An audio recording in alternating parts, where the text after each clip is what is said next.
Hi, my name is David James and I'm a visiting lecturer at Henley Business School, and today I'm going to talk about personal branding, how you build personal brands, how you manage personal brands and how you manage your personal brand. The key point to remember at the moment is, how do you stop yourself being outsourced? What can you do that makes you different from the rest of the world? What makes you different, what makes you valuable, and what makes you stand out as somebody that people want to do business with? This is all part of the journey towards what we call building a strong personal brand.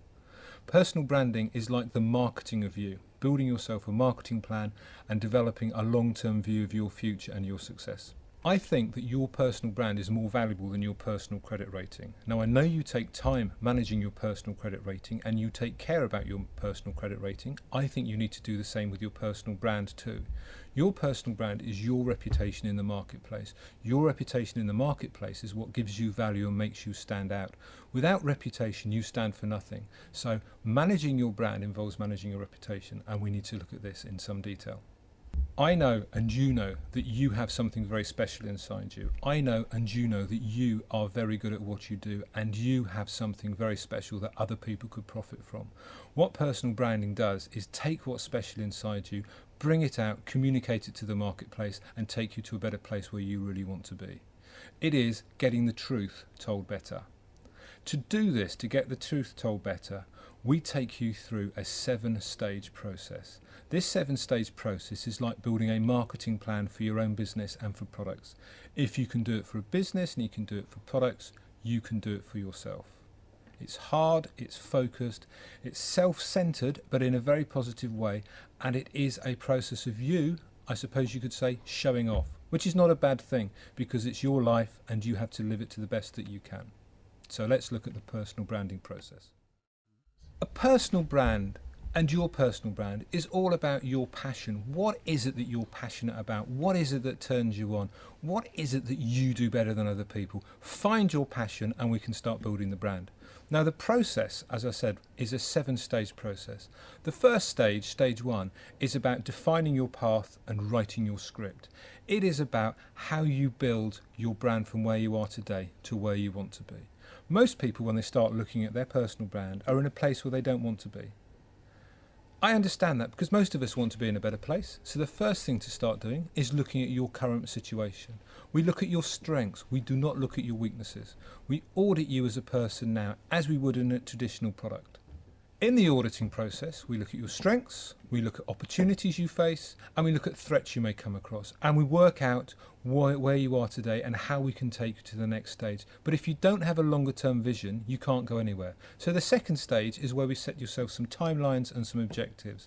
We work on your plan to give you a 12-month plan, a 3-year plan, a 5-year plan, and a 10-year plan. At each of these stages, there are specific objectives that you want to achieve with your life, with your personal brand. Getting the truth told better, whether it's working for yourself, working in the organisation, as a leader within the organisation, as an entrepreneur, or as a leader in society, you have to start marketing yourself effectively.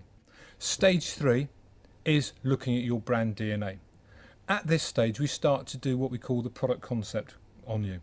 First thing we do is we look at what the core need is that you satisfy. What is it that people would want to do business with you for? What is it that makes you special and stand out?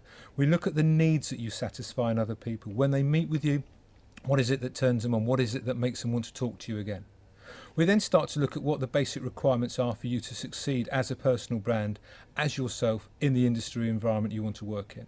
We look at what your values are. You have to stay true to your values. You can't be something you're not. All strong brands remain true to themselves, true to their vision and true to their values. And this is an honesty exercise.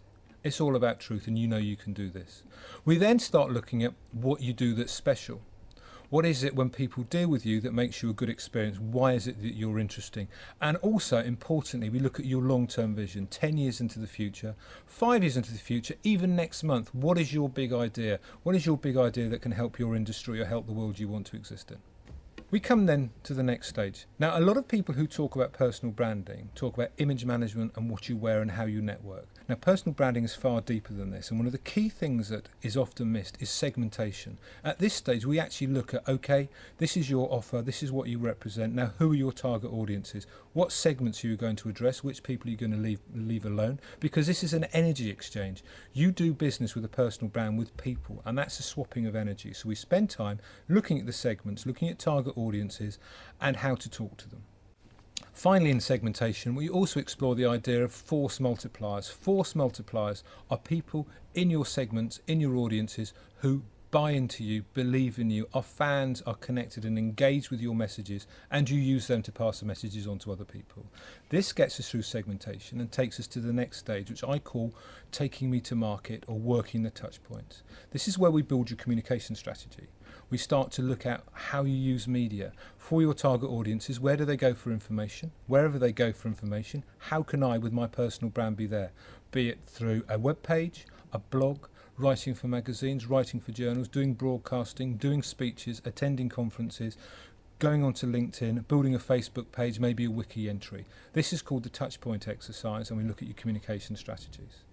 The next stage, the last but one stage, is where we look at your messaging frameworks. For each of your segments, in each of those media channels you've chosen, we start to build your message. What is the message you want to get across to those people in that specific market? That's called your messaging framework exercise.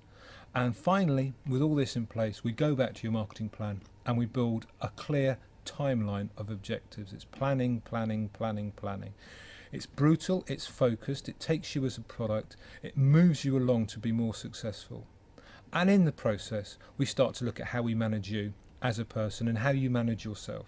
So we look at what you would do as your own chief executive, how you manage your brand as a chief executive, how you do your operations, how you manage your finances as a company, what fees you may get, what salary you may get, what's your value, and we look at your marketing. This allows us to build a strong brand, and in essence, this makes us allow you to get the truth told better. That is what personal branding is about. It's a great journey. I think you should join it and come along and see more.